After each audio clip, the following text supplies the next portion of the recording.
Hello welcome back to my channel. അപ്പോൾ എന്തൊക്കെയുണ്ട് എല്ലാവരുടെയും വിശേഷങ്ങൾ? അപ്പോൾ എല്ലാവർക്കും സുഖമാണെന്ന് വിചാരിക്കുന്നു. അപ്പോൾ ഇന്നത്തെ ഒരു ഡേ ഇൻ മൈ ലൈഫ് ഒന്ന് കണ്ടു നോക്കിയാലോ. ഡേ ഇൻ മൈ ലൈഫ് എന്നല്ല, ഒരു half day in my life എന്ന് വേണമെങ്കിൽ പറയാം കേട്ടോ. അപ്പോൾ എൻ്റെ വീഡിയോ ആദ്യമായിട്ട് കാണുന്നവരാണെങ്കിൽ ഒന്ന് സബ്സ്ക്രൈബ് ചെയ്ത് സപ്പോർട്ട് ചെയ്യണേ. അതേപോലെ വീഡിയോ സബ്സ്ക്രൈബ് ചെയ്യാതെ കാണുന്നവരുണ്ടെങ്കിൽ അവരും കൂടെ ഒന്ന് സബ്സ്ക്രൈബ് ചെയ്ത് സപ്പോർട്ട് ചെയ്യണം കേട്ടോ. അപ്പോൾ ഇതാ രാവിലെ ഇക്ക പണിക്കും പോയി, മക്കൾ ഇതാ മദ്രസയിലേക്കും പോകാൻ ഇറങ്ങിയിട്ടുണ്ട് കേട്ടോ. റിതു ആദ്യം തന്നെ പോയിട്ടുണ്ടായിരുന്നു, നിബു പിന്നെയാണ് കേട്ടോ പോയിട്ടുണ്ടായിരുന്നത്. അങ്ങനെ അവരെ മദ്രസയിലേക്കൊക്കെ പറഞ്ഞിട്ട് ഞാൻ കിച്ചണിൽ കയറിയിട്ടുണ്ടായിരുന്നു. അപ്പോൾ ഇക്കയും മക്കളും പോണതിന് മുന്നേ അവർക്ക് വേണ്ട ദോശയും ചട്ടിനിയൊക്കെ ഞാൻ ഉണ്ടാക്കിയിട്ടുണ്ടായിരുന്നു കേട്ടോ. അപ്പോൾ അതൊക്കെ കുടിച്ചിട്ടാണ് അവർ പോയിട്ടുണ്ടായിരുന്നത്. അപ്പോൾ പിന്നെ ബാക്കിയുള്ളതും കൂടെ അങ്ങ് ചുട്ടെടുത്തു കേട്ടോ. അപ്പോൾ ഇത് ഇന്നലെ ഞാൻ ഇഡ്ഡലിയാണല്ലോ ഉണ്ടാക്കിയിരുന്നത്. അപ്പോൾ അതിൻ്റെ ബാക്കിയല്ല, കുറച്ച് മാവ് ഞാൻ മാറ്റി വെച്ചിട്ടുണ്ടായിരുന്നു കേട്ടോ. ഞാനിങ്ങനെ മാവ് ഉണ്ടാക്കുമ്പോൾ 2 ദിവസത്തിനുള്ളതൊക്കെയാണ് കേട്ടോ ഉണ്ടാക്കാറ്. അപ്പോൾ ഇന്നലെ ഇഡ്ഡലി ഉണ്ടാക്കിയപ്പോൾ ഇന്ന് ഞാൻ ദോശ ഉണ്ടാക്കി കേട്ടോ. അപ്പോൾ ചിലവരൊക്കെ പറയണ കേട്ടിട്ടുണ്ട് കേട്ടോ, നമ്മൾ 2 ദിവസത്തിനോ 3 ദിവസത്തിനൊക്കെ അരച്ച് വെച്ചാൽ പിറ്റേന്ന് ചുട്ടെടുക്കുമ്പോൾ അത് നന്നാവില്ല എന്ന് കേട്ടോ. പക്ഷേ എനിക്ക് അങ്ങനെ പ്രശ്നമൊന്നും ഉണ്ടാവാറില്ല കേട്ടോ. എൻ്റെ ദോശ നന്നായിട്ട് തന്നെ കിട്ടാറുണ്ടായിരുന്നു. ഞാനങ്ങനെ നൈസായിട്ടാണ് കേട്ടോ ചുട്ടെടുക്കാറ്, അങ്ങനെ കട്ടിയിൽ അങ്ങനെ ഉണ്ടാക്കാറില്ല. അങ്ങനെ ആ ദോശയൊക്കെ അവിടെ ആയപ്പോൾ ഞാൻ ചായ എടുക്കാൻ വേണ്ടി ഇരുന്നു കേട്ടോ. പിന്നെ അതൊക്കെ കഴിഞ്ഞിട്ട് കുറച്ച് മീനുണ്ടായിരുന്നു ഫ്രിഡ്ജിൽ, അതങ്ങ് വെള്ളത്തിൽ ഇട്ട് വെച്ചു. പിന്നെ ഞാൻ ചായ കുടിച്ച പാത്രങ്ങളും അതേപോലെ നമ്മൾ ബ്രേക്ക്ഫാസ്റ്റ് ഉണ്ടാക്കിയ പാത്രങ്ങളൊക്കെ ഉണ്ടായിരുന്നു കേട്ടോ. അതൊക്കെ ഒന്ന് കൈയോടെ അങ്ങ് മോറി വെച്ചു കേട്ടോ. ഇനി മോറിയില്ല എന്നുണ്ടെങ്കിൽ പിന്നെ അത് ഇരട്ടി പണിയാവും കേട്ടോ. അപ്പോൾ പിന്നെ ഞാൻ അതങ്ങ് മോറി വെച്ചിട്ടോ, എന്നിട്ട് മുറ്റത്തേക്ക് ഇറങ്ങാമെന്ന് വിചാരിച്ചിട്ടാണ്.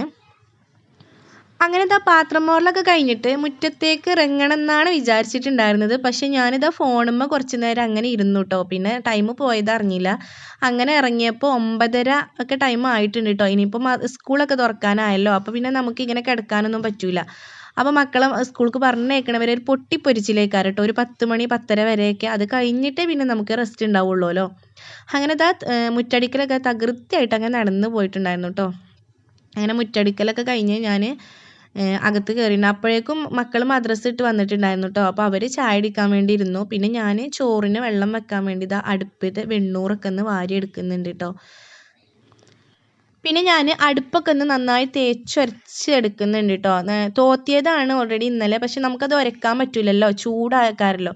അതുകൊണ്ട് ഞാനിന്ന് നന്നായിട്ടൊന്ന് കമ്പിച്ചണ്ടിയൊക്കെ ഇട്ട് നന്നായിട്ട് ഉരച്ച് തോത്തിയെടുക്കുന്നുണ്ട് കേട്ടോ. അപ്പോൾ ഒരു വൃത്തിയാണ് കേട്ടോ, നമുക്ക് അടുപ്പൊക്കെ കത്തിക്കാനൊരു ഇൻട്രസ്റ്റ് ആണ് കേട്ടോ.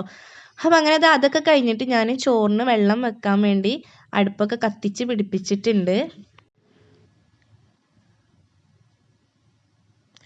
അങ്ങനെ ചോറിനുള്ള വെള്ളം കൂടെ വെച്ചിട്ട് മക്കൾ ചായ കുടിച്ച പാത്രങ്ങളും അതേപോലെ കുറച്ച് പാത്രങ്ങളും കൂടെ ഒക്കെ ഉണ്ടായിരുന്നു കേട്ടോ. അതും കൂടെ അങ്ങ് മോറിയെടുത്തു കേട്ടോ. പിന്നെ ഞാനിതാ ഗ്യാസൊക്കെ ഒന്ന് തോത്തിയെടുക്കുന്നുണ്ട്. അപ്പോൾ അതിൻ്റെ ആ ഒരു സ്റ്റീലിൻ്റെ ഒരു ഇതുണ്ടല്ലോ നമ്മൾ അടുപ്പ്, അത് നന്നായിട്ട് ഉരച്ചെടുക്കുന്നുണ്ട് കേട്ടോ. ഇതിപ്പോൾ പണ്ടത്തെ ഒരു നമ്മളെ ഗ്യാസൊക്കെ ആണെങ്കിൽ അത് നമുക്ക് അതിന്മേൽ എടുക്കാൻ പറ്റിയിരുന്നു. ഇപ്പം അതൊന്നും കിട്ടൂലല്ലോ. അപ്പോൾ പിന്നെ ഞാനിതാ ചണ്ടിയൊക്കെ നല്ല കമ്പിച്ചണ്ടിയൊക്കെ എടുത്തിട്ട് നന്നായിട്ട് ഉരച്ചെടുക്കുന്നുണ്ട് കേട്ടോ. ഞാൻ ഈ പരസ്യത്തിൽ കാണുന്ന പോലെ ക്ലീനറോ ഒന്നും അല്ല കേട്ടോ ഉപയോഗിച്ചിട്ടുള്ളത്. ഞാൻ സാധാരണ ഒരു പൊടി വെച്ചാണ് കേട്ടോ ഞാൻ മോറിയെടുക്കുന്നത്. നമ്മുടെ സെബീനപ്പൊടി എന്ന് പറഞ്ഞൊരു പൊടിയുണ്ട് കേട്ടോ. ഈ ഒരു പൊടി വെച്ചിട്ടാണ് ഞാനിതൊക്കെ ക്ലീനാക്കി എടുത്തത്. ഞാൻ ബാത്റൂമാണെങ്കിലും ഒക്കെ ഞാൻ അതുകൊണ്ടാണ്. ഇത് കണ്ട് നന്നായിട്ട് വെട്ടിത്തിളങ്ങുന്നുണ്ട് കേട്ടോ. നമുക്കിങ്ങനെ പരസ്യത്തിലുള്ള പോലെ ഒരുപാട് പൈസ കൊടുത്തിട്ടുള്ള സാധനങ്ങളൊന്നും വാങ്ങേണ്ട ആവശ്യമില്ല. ഇത് വെറും ഒരു 20 രൂപ മാത്രമേ ഉള്ളൂ കേട്ടോ. ഈ ഒരു പൊടി വെച്ചിട്ടാണ് കേട്ടോ ഞാൻ പാത്രങ്ങളാണെങ്കിലും നന്നായിട്ട് വെളുപ്പിച്ചെടുക്കാം കേട്ടോ. അങ്ങനെ ഗ്യാസൊക്കെ നന്നായിട്ട് തോത്തി നന്നാക്കി എടുത്തു കേട്ടോ. അപ്പോൾ അങ്ങനെ ഗ്യാസൊക്കെ തോത്തി എല്ലാം തോത്തി കഴിഞ്ഞപ്പോൾ ഞാനിതാ ഉച്ചക്കൊക്കെയുള്ള ഫുഡ് വേണമല്ലോ. അപ്പോൾ ചോറ് മാത്രമല്ലേ അടുപ്പിലായിട്ടുള്ളൂ. അപ്പോൾ പിന്നെ അതിലേക്ക് കറിയും എല്ലാം വേണമല്ലോ. അപ്പോൾ എന്നും തേങ്ങ അരച്ച് വെച്ചാൽ അതും ശരിയാവില്ലല്ലോ. അപ്പോൾ ഇന്ന് ഞാൻ താളിപ്പും അങ്ങ് അഡ്ജസ്റ്റ് ചെയ്യാമെന്ന് വിചാരിച്ചിട്ട്. അപ്പോൾ കുറച്ച് ചീര ഉണ്ടായിരുന്നു കേട്ടോ, ഇമ്മ കൊണ്ടുവന്നതായിരുന്നു. അപ്പോൾ അത് ചെറുതായി അരിഞ്ഞെടുക്കുന്നുണ്ട് കേട്ടോ. ഇത് ഓരോ ഇല എടുത്ത് നുള്ളി ഉണ്ടാക്കിയാൽ അങ്ങനെ വെക്കുമ്പോൾ പ്രത്യേക ടേസ്റ്റ് ഉണ്ട് കേട്ടോ. ഇങ്ങനെ വെക്കുന്നില്ലാറെ ഞാൻ എന്തായാലും അരിഞ്ഞെടുക്കുന്നുണ്ട്. അതിൻ്റെ തണ്ടും കൂടെ അങ്ങ് എടുക്കാമെന്ന് വിചാരിച്ചിട്ടോ. ആദ്യമേ ഉണ്ടാവുമല്ലോ ABCD ഒക്കെ. എന്തിനാ വെറുതെ ABCD ഒക്കെ കളയാൻ നിൽക്കുന്നത്? വിറ്റാമിൻ സിയും ബിയും ഡിയും എല്ലാം ഉണ്ടാവും കേട്ടോ. അപ്പം അങ്ങനെ അതൊക്കെ അരിഞ്ഞ് വെള്ളത്തിലിട്ട് വെച്ചിട്ടുണ്ട് കേട്ടോ. അങ്ങനെ ചീര കരിഞ്ഞപ്പോഴേക്കും എൻ്റെ ചോറിനുള്ള വെള്ളം അവിടെ തിളച്ച് തുടങ്ങിയിട്ടുണ്ടായിരുന്നു കേട്ടോ. അപ്പം ഞാനിത് അരിയൊക്കെ എടുത്ത് കൊടുത്തിട്ട് ഇട്ട് കൊടുത്തിട്ടുണ്ടായിരുന്നു. അപ്പോൾ ഇനി ഇതവിടെ കിടന്ന് വേവട്ടെ എന്ന് വിചാരിച്ചു. അപ്പോൾ ബാക്കിയുള്ള പണികളൊക്കെ നമുക്ക് എടുക്കാമല്ലോ. അപ്പോൾ ഇനി കുറച്ച് മീനുണ്ട് കേട്ടോ, ആ മീനും കൂടെ അങ്ങ് നന്നാക്കി എടുക്കണം. ഇല ഞാൻ ഇനി നമ്മൾ ചോറ് കഴിക്കുന്ന ആ ഒരു നേരത്താണ് കേട്ടോ തൂമിച്ചാന്ന് വിചാരിച്ചിട്ടുണ്ടായിരുന്നത്. അപ്പോൾ ഇതാ മീൻ നന്നാക്കാൻ ഈ വത്തൾ അതേപോലെ ചെമ്മീൻ ഇത് രണ്ടും മീൻ നന്നാക്കുമ്പോൾ മനുഷ്യൻ്റെ ഊപ്പാട് പോകും കേട്ടോ. അത് അത്രയും ബുദ്ധിമുട്ടായിരിക്കും കേട്ടോ, നിന്നും ഇരുന്നൊക്കെ ആയിട്ട് അങ്ങനെ നന്നാക്കി എടുക്കും. എന്നാൽ നന്നാക്കിയാലാണെങ്കിലോ അത് കാണാൻ ഒട്ടും ഉണ്ടാവില്ല കേട്ടോ. അങ്ങനെ ആ മീനൊക്കെ നന്നാക്കി എടുത്ത് ഞാൻ മഞ്ഞപ്പൊടിയും മുളക് പൊടിയും ഉപ്പൊക്കെ ഇട്ടിട്ട് ഒന്ന് മസാല കൂട്ടി ഫ്രിഡ്ജിലേക്ക് വെച്ച് കൊടുക്കുന്നുണ്ട് കേട്ടോ. ഇനി കുറച്ച് നേരം അങ്ങനെ കിടക്കട്ടെ, മസാല ഒക്കെ പിടിച്ചിട്ട് വിചാരിച്ചു. ഇവളിപ്പോൾ ഇത് എങ്ങോട്ടാ കൊത്തിപ്പിടിച്ച് കയറുന്നത് നിൽക്കാറില്ലേ നിങ്ങൾ വിചാരിക്കുന്നുണ്ടാവുക. വേറെ ഒന്നുമല്ല കേട്ടോ, എൻ്റെ ഉരുളി എടുക്കാമെന്നാണ് കേട്ടോ. ഇതെന്തിനാന്നുള്ളത് ഞാൻ പിന്നെ പറയാം. ഇതെനിക്ക് കുടിയിരിക്കലിന് കിട്ടിയതാണ് കേട്ടോ. അപ്പോൾ അത് ഞാൻ എടുത്തിട്ട് പിന്നെ ഞാൻ അകമൊക്കെ ഒന്ന് അടിച്ചു വാരാൻ വേണ്ടി പോയതാണ് കേട്ടോ. അപ്പോൾ അതാ 2-3 ദിവസത്തെ തുണികൾ ഉണ്ടായിരുന്നു കേട്ടോ മടക്കി വെക്കാൻ.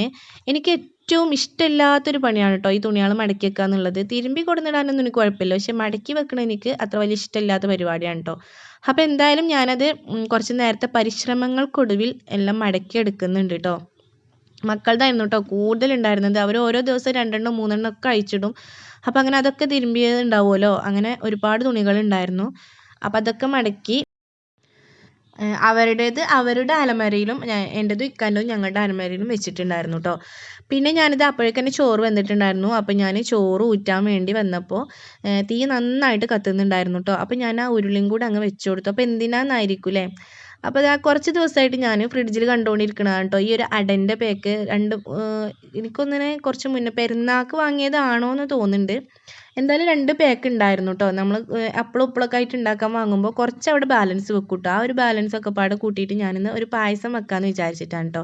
ഇന്നലെ ഇക്കാനോട് പറഞ്ഞിട്ട് വെറുതെ അവിടെ കിടന്നത് അവിടെ ഇങ്ങനെ കിടക്കേ ഉള്ളൂ കേട്ടോ. അപ്പോൾ 2 പാക്ക് പാല് കൊടുന്നാൽ ഞാൻ പായസം വെച്ചുതരാമെന്ന് പറഞ്ഞിട്ടുണ്ടായിരുന്നു. പിന്നെ ഇതാ കുറച്ച് സേമിയനും ഉണ്ടായിരുന്നു കേട്ടോ. നമ്മൾ ഈ കുനാഫൊക്കെ ഉണ്ടാക്കുമല്ലോ ആ ഒരു സേമിയനാണ് കേട്ടോ. അപ്പോൾ പിന്നെ ഞാനത് പായസം വെക്കാൻ വിചാരിച്ചിട്ടാണ് കേട്ടോ. അങ്ങനെ ഇതാ വെള്ളം തിളച്ചപ്പോൾ ഞാൻ അട അതിലേക്ക് ഇട്ടിട്ട് അതങ്ങ് മൂടി വെച്ചിട്ടോ. ഇനി അതവിടെ കിടന്ന് വേവട്ടെ. അപ്പോഴേക്കും നമുക്ക് പായസത്തിനുള്ള തയ്യാറെടുപ്പ് തുടങ്ങാം കേട്ടോ. അങ്ങനെ ഇതാ ഉരുളൊക്കെ നന്നായി ചൂടായപ്പോൾ അതിലേക്ക് ഞാൻ പഞ്ചസാര കേട്ടോ ഇട്ടുകൊടുത്തിട്ടുള്ളത്. പഞ്ചസാര ഒന്ന് കാരമൽ ചെയ്തെടുക്കുന്നുണ്ട്. ഈ ഉരുളിയിൽ വെച്ചാൽ നല്ല ടേസ്റ്റ് ആയിരിക്കും എന്ന് പറയണത് കേട്ടിട്ടുണ്ട് കേട്ടോ. എനിക്കൊന്ന് ഈ ഹിന്ദുസൊക്കെ ഈ ഓണത്തിനൊക്കെ തോന്നുന്നത് ഇങ്ങനത്തെ ഉരുളിയിലാണ് പായസം വെക്കാറ് എന്ന് തോന്നുന്നുണ്ട്. അങ്ങനെയൊക്കെ ഞാൻ കേട്ടിട്ടുണ്ട് കേട്ടോ. അപ്പോൾ എന്തായാലും നമുക്ക് നോക്കാമല്ലോ എങ്ങനെ ഉണ്ടെന്ന്. അങ്ങനെ എന്തായാലും അതിലേക്ക് കുറച്ച് മിൽക്ക് മെയ്ഡും കൂടെ ഒഴിച്ചു കൊടുത്തിട്ട് നന്നായിട്ട് ഇളക്കിയിട്ട് അതിലേക്ക് പാലാണ് കേട്ടോ ഒഴിച്ചു കൊടുക്കുന്നത്. അപ്പോൾ 2 പേക്ക് പാലുണ്ടായിരുന്നു, ആ 2 പേക്കും ഞാൻ അതിലേക്ക് ഒഴിച്ചു കൊടുത്തു കേട്ടോ. അപ്പം നമ്മളിതിലേക്ക് തണുത്ത പാല് പാർന്നതുകൊണ്ട് അതങ്ങ് കട്ടായിട്ടുണ്ടായിരുന്നു കേട്ടോ. അത് കുഴപ്പമൊന്നുമില്ല, അത് അങ്ങനെ ചൂടാകുമ്പോൾ അതൊന്ന് ഇങ്ങനെ അലിഞ്ഞ് വരും കേട്ടോ. അപ്പം അങ്ങനെ നന്നായിട്ട് ഇളക്കിയതിന് ശേഷം നന്നായിട്ട് ഇളക്കുമ്പോൾ അതങ്ങ് ശരിയാക്കി കിട്ടും. അപ്പോൾ ഇതാ നന്നായിട്ട് ഇളക്കി കൊടുക്കാം കേട്ടോ.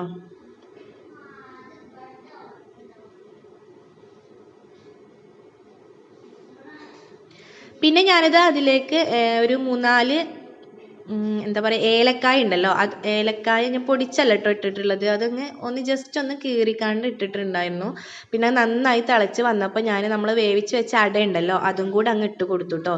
എന്നിട്ട് നന്നായിട്ട് തിളപ്പിച്ചെടുക്കണം, കൈ എടുക്കാതെ നന്നായിട്ട് അത് ഇളക്കണം കേട്ടോ. അതിങ്ങോട്ട് വറ്റി വരണം. ഇതിപ്പോൾ ഉരുളി ആയതുകൊണ്ട് തന്നെ നല്ല കനമുള്ള പാത്രമാണല്ലോ, അതുകൊണ്ട് അടിയിലൊന്നും പിടിക്കൂല കേട്ടോ. അപ്പോൾ നന്നായി തിളച്ചപ്പോൾ നമ്മളെ സേമിയനുണ്ടല്ലോ അതും കൂടെ അങ്ങ് ഇട്ട് കൊടുത്തു കേട്ടോ. ഇനിയിപ്പോൾ അതവിടെ ബാക്കി വെച്ചാൽ അത് അവിടെ കിടക്കേ ഉള്ളൂ കേട്ടോ. ഇതിപ്പോൾ ഇതിൽ കൂടെ അങ്ങനെ പോയാൽ ഇത് നമ്മളെ പള്ളിയിലേക്ക് എത്തിക്കോളും. അങ്ങനെ എന്തായാലും ഞാൻ നന്നായിട്ട് ഇളക്കി എടുക്കുന്നുണ്ട് കേട്ടോ. നന്നായി തിളച്ച് വരണം കേട്ടോ. എന്നിട്ടത് നന്നായിട്ട് കുറുകി വരണം. അപ്പോൾ ഇതാ നന്നായിട്ട് തിളച്ചിട്ടുണ്ട് കേട്ടോ. പിന്നെ ഇതിലേക്ക് മിൽക്ക് മെയ്ഡാണ് കേട്ടോ ഒഴിച്ചു കൊടുക്കാനുള്ളത്. അപ്പോൾ ഞാനിതാ മിൽക്ക് മെയ്ഡും കൂടെ ഒഴിച്ചു കൊടുക്കുന്നുണ്ട് കേട്ടോ. ബാക്കിയുള്ള മിൽക്ക് മെയ്ഡ് ഫുള്ളും ഞാൻ ഒഴിച്ചു കൊടുത്തിട്ടുണ്ട്. പോരാത്തതിന് അതിലേക്ക് കുറച്ച് വെള്ളം പാർന്ന് നന്നായിട്ട് ചുവറ്റി ഒഴിച്ചു കൊടുത്തിട്ടുണ്ട് കേട്ടോ. ഞാനങ്ങനെ അടപ്പായസം ഒന്നും അങ്ങനെ ഉണ്ടാക്കാറില്ല കേട്ടോ. സേമിയ പായസം അതേപോലെ ചെറുപ്പയർ പരിപ്പ് അങ്ങനത്തെ പായസമൊക്കെ ഉണ്ടാക്കാറുള്ളൂ. ഇവിടെ പായസം വെക്കാനും ബിരിയാണി വെക്കാനൊക്കെ എൻ്റെ ഇക്കയാണ് കേട്ടോ. ഇക്കാണ് അധികം പെരുന്നാളാണെങ്കിലൊക്കെ ഉണ്ടാക്കാറ്, നന്നായിട്ട് വെക്കും കേട്ടോ. അപ്പം ഞാനങ്ങനെ പായസത്തുമ്മേക്ക് അങ്ങനെ നോക്കാറില്ല. അപ്പം അങ്ങനെ അതവിടെ തിളച്ച് ആവട്ടെ. അപ്പോഴേക്കും ഇതാ നമ്മളെ ചോറിനുള്ള മീൻ ഞാൻ വേവിച്ചെടുക്കുന്നുണ്ട് കേട്ടോ. കാരണം ഇപ്പം തന്നെ വിശപ്പിൻ്റെ വിളി വന്നിട്ടുണ്ട് കേട്ടോ. ഞാനൊരു 10 മണി ആ ടൈമിലൊക്കെ രാവിലത്തെ ബാക്കി ഉണ്ടെങ്കിൽ കഴിക്കാറുണ്ട്. ഇന്നിപ്പോൾ അത് ബാക്കി ഇല്ലാത്തതുകൊണ്ട് ഞാൻ കഴിച്ചിട്ടുണ്ടായിരുന്നില്ല. അപ്പോൾ നന്നായിട്ട് വിശക്കുന്നുണ്ടായിരുന്നു. അപ്പോൾ ഞാൻ വേഗം ആ മീനങ്ങ് പൊരിച്ചെടുക്കുമെന്ന് വിചാരിച്ചു കേട്ടോ. അപ്പോൾ അത് സിമ്മിലിട്ടിട്ട് ഞാൻ ഇതാ പായസത്തിൻ്റെ അടുത്തേക്ക് വന്നിട്ട് അപ്പോൾ നന്നായിട്ട് കുറുകി പായസം ഇവിടെ റെഡി ആയിട്ടുണ്ടായിരുന്നു കേട്ടോ. പിന്നെ ഞാനത് വാങ്ങി വെച്ചു. പിന്നെ ഉള്ളത് ഇതിലേക്ക് കുളിപ്പിച്ചിടാനുള്ള നമ്മൾ അണ്ടിപ്പരിപ്പ് മുന്തിരിയൊന്നും എൻ്റെ കയ്യിൽ ഉണ്ടായിട്ടുണ്ടായിരുന്നില്ല. അതുകൊണ്ട് ഞാനിതാ ജസ്റ്റ് നെയ്യ് മേലെ കൂടെ അങ്ങ് ഒഴിച്ചു കൊടുത്തു കേട്ടോ. നല്ല ടേസ്റ്റ് ഉണ്ടായിരുന്നു കേട്ടോ. ആ ഒരു നെയ്യ് പാർന്നപ്പോൾ തന്നെ നല്ലൊരു മണവും അപ്പം തന്നെ കുടിക്കാൻ തോന്നിട്ടോ. പക്ഷെ അത്ര നല്ല ചൂടുള്ളതൊന്നും നമുക്ക് കുടിക്കാൻ പറ്റില്ലല്ലോ. പിന്നെ അത് മാത്രമല്ല കേട്ടോ, പായസം ഒന്ന് തണുത്താലാണല്ലോ അതിൻ്റെ ടേസ്റ്റ്. അപ്പോൾ ഇത് അടിപൊളിയായിട്ടുള്ള പായസം ഇവിടെ റെഡി ആയിട്ടുണ്ട് കേട്ടോ. അങ്ങനെ അത് വാങ്ങി വെച്ചപ്പോൾ ആ അടുപ്പ് അങ്ങനെ ഒഴിഞ്ഞ് കത്തുകയാണല്ലോ. അപ്പോൾ എനിക്ക് ഭയങ്കര സങ്കടം കേട്ടോ. അപ്പോൾ ഞാൻ വിചാരിച്ചു ആ കറിയും കൂടെ അവിടെ അങ്ങ് ഉണ്ടാക്കാമെന്ന്. അങ്ങനെ ഉള്ളിയൊക്കെ തൂമിച്ചെടുത്ത് കഞ്ഞിവെള്ളമാണ് കേട്ടോ പാർന്നു കൊടുക്കുന്നത്. അപ്പോൾ പിന്നെ ഈ കറിയും കൂടെ അങ്ങോട്ട് ആയാൽ ഇന്നത്തെ നമ്മളെ ചോറും കൂട്ടാനൊക്കെ സിമ്പിളായിട്ടുള്ളതാവും കേട്ടോ. പിന്നെ മക്കൾ കളിക്കാൻ പോയതാണ്. അവർ പിന്നെ എപ്പോഴാണ് കയറി വരിക എന്നൊന്നും പറയാൻ പറ്റില്ല കേട്ടോ. അവർ കയറി വന്നാൽ അവർക്ക് ചോറ് വേണ്ടി വരും. അപ്പോൾ പിന്നെ കറിയും എല്ലാം റെഡി ആയാൽ അവർക്ക് കഴിച്ചോളുമല്ലോ. അങ്ങനെ കറി ഇവിടെ റെഡി ആയിട്ടുണ്ടായിരുന്നു കേട്ടോ. അപ്പോൾ ഇന്ന് ഞാൻ മല്ലിയും മഞ്ഞളൊക്കെ പൊടിപ്പിക്കാൻ വേണ്ടി പറഞ്ഞേക്കണമെന്ന് വിചാരിച്ചതായിരുന്നു. അപ്പോൾ അടുപ്പൊഴിഞ്ഞ് പോവുമല്ലോ എന്തായാലും. അപ്പോൾ ഞാൻ ആ മല്ലിയും കൂടെ അങ്ങ് വറുക്കാൻ വേണ്ടി വെച്ചു കേട്ടോ. അതിലേക്ക് ഒരു പേക്ക് വലിയ ജീരകം കൂടെ ഇട്ട് കൊടുത്തിട്ടുണ്ട്. പിന്നെ കുറച്ചധികം കറിവേപ്പിലയും കൂടെ ഇട്ട് കൊടുക്കുന്നുണ്ട് കേട്ടോ. അങ്ങനെ ഞാനത് വറുക്കാൻ വേണ്ടി നിന്നു. നല്ല കനലുണ്ടായിരുന്നു കേട്ടോ. നമുക്ക് വെച്ച് പോകാൻ പറ്റില്ല. അഥവാ എങ്ങാനും നമ്മൾ വെച്ച് പോയാൽ അത് കരിയും കേട്ടോ. അപ്പോൾ ഞാൻ ഒപ്പം നിന്നിക്കാണ്ടാണ് കേട്ടോ ഞാൻ വറുത്തെടുത്തത്. അപ്പോഴേക്കന്നെ ളുഹർക്ക് ബാങ്ക് കൊടുത്തിട്ടുണ്ടായിരുന്നു കേട്ടോ. അപ്പോൾ ഒരുപാട് വൈകിയിട്ടുണ്ടായിരുന്നു. അപ്പോൾ ഞാൻ അത് വേഗം വറുത്ത് മാറ്റി വെച്ചിട്ട് ഞാനിത് അകമൊക്കെ ഒന്ന് അടിച്ച് വരാൻ നിന്നു കേട്ടോ. അപ്പോഴേക്കും പൈച്ചിട്ട് കണ്ണ് കാണില്ല എന്ന് പറയില്ലേ, അതേപോലെ ആയിട്ടുണ്ടായിരുന്നു കേട്ടോ. അത്രയും വിശപ്പുണ്ടായിരുന്നു കേട്ടോ. അപ്പോൾ പിന്നെ ഞാൻ വേഗം ചോറെടുത്ത് കഴിച്ചു കേട്ടോ. എന്നിട്ട് ബാക്കിയുള്ള പണിക്ക് നിൽക്കാമെന്ന് വിചാരിച്ചു. മക്കളെ ഏതായാലും കളിയൊക്കെ കഴിഞ്ഞ് വരട്ടെ, അവരപ്പോൾ കഴിച്ചോളും. എന്തായാലും പിന്നെ ഞാൻ ചോറയൊക്കെ കഴിഞ്ഞിട്ട് തുടക്കാൻ വേണ്ടി നിന്നിട്ടുണ്ടായിരുന്നു കേട്ടോ. തിരുമ്പാനുള്ളത് ഞാൻ രാവിലെ തന്നെ മെഷീനിൽ ഇട്ടിട്ടുണ്ടായിരുന്നു. അപ്പോഴാണ് കേട്ടോ ഒന്ന് കറണ്ട് ഉണ്ടായിട്ടുണ്ടായിരുന്നില്ല. രാവിലെ തന്നെ പോയിട്ടുണ്ടായിരുന്നു കേട്ടോ. മെസ്സേജൊക്കെ വന്നിട്ടുണ്ടായിരുന്നു. പക്ഷെ എനിക്കത് ഓർമ്മയില്ലായിരുന്നു കേട്ടോ. അപ്പോൾ അതെന്തായാലും കറണ്ട് വരുമ്പോൾ അങ്ങ് കറങ്ങിക്കോളും. അപ്പോൾ ഇന്നലെ വൈകുന്നേരം ഞാൻ ഉണക്കി വെച്ചതായിരുന്നു കേട്ടോ മെഷീനിൽ. ആ ഒരു തുണികൾ എടുത്ത് കൊടുത്തിട്ട് ടെറസിൽ വിരിച്ചിടാന്ന് വിചാരിച്ചിട്ട് ഞാൻ കയറിയതാണ് കേട്ടോ. എനിക്ക് തിരുമ്പാൻ കല്ലില്ല കേട്ടോ. അതുകൊണ്ടാണ് ഞാൻ മെഷീനിൽ തിരുമ്പുന്നത്. അപ്പോൾ ഞങ്ങളെ അടുത്തൊരു കുളമുണ്ട്. അപ്പോൾ മഴക്കാലമൊക്കെ ആകുമ്പോൾ ഞങ്ങൾ അതിലേക്കാണ് കേട്ടോ പോവാറ് തിരുമ്പാനൊക്കെ. ഇപ്പോൾ അതിൽ വെള്ളമില്ല, അതുകൊണ്ട് ഞാൻ പോവാറുമില്ല കേട്ടോ. അങ്ങനെ തോരടൊക്കെ ഇവിടെ കഴിഞ്ഞിട്ടുണ്ട് കേട്ടോ. ഇനിയിപ്പോൾ കുളിക്കാനും കൂടെ ഉണ്ട്. മക്കൾ കളിയൊക്കെ കഴിഞ്ഞ് വന്ന് ചോറൊക്കെ കഴിച്ചിട്ട് അവർ പായസമൊക്കെ കുടിച്ചിരുന്നിട്ടുണ്ടായിരുന്നു കേട്ടോ. അത് പണിയൊക്കെ കഴിഞ്ഞ് വന്ന് ഇക്കും പായസം കുടിച്ചിട്ടുണ്ടായിരുന്നു. പിന്നെ എൻ്റെ കുളിയൊക്കെ കഴിഞ്ഞ് എൻ്റെ നിസ്കാരമൊക്കെ കഴിഞ്ഞത് ഞാനും ഒരു ഗ്ലാസ് പായസം എടുത്തിട്ടുണ്ട് കേട്ടോ. നല്ല ടേസ്റ്റ് ഉണ്ടായിരുന്നു കേട്ടോ. ഞാൻ ഉണ്ടാക്കിയതുകൊണ്ട് പറയല്ല, എന്തായാലും നല്ല ടേസ്റ്റ് ഉണ്ടായിരുന്നു. മക്കളൊക്കെ പറഞ്ഞിട്ടുണ്ടായിരുന്നു കേട്ടോ. അപ്പോൾ ഞാൻ പായസം കുടിക്കട്ടെ. അപ്പോൾ എൻ്റെ വീഡിയോ ഇത്രേ ഉള്ളൂ കേട്ടോ. ഇഷ്ടപ്പെട്ട ലൈക്ക് ചെയ്യാനും സബ്സ്ക്രൈബ് ചെയ്യാനൊന്നും മറക്കരുത്. അടുത്തൊരു വീഡിയോ ആയിട്ട് കാണുന്നവരെ ഓക്കെ, ബായ്.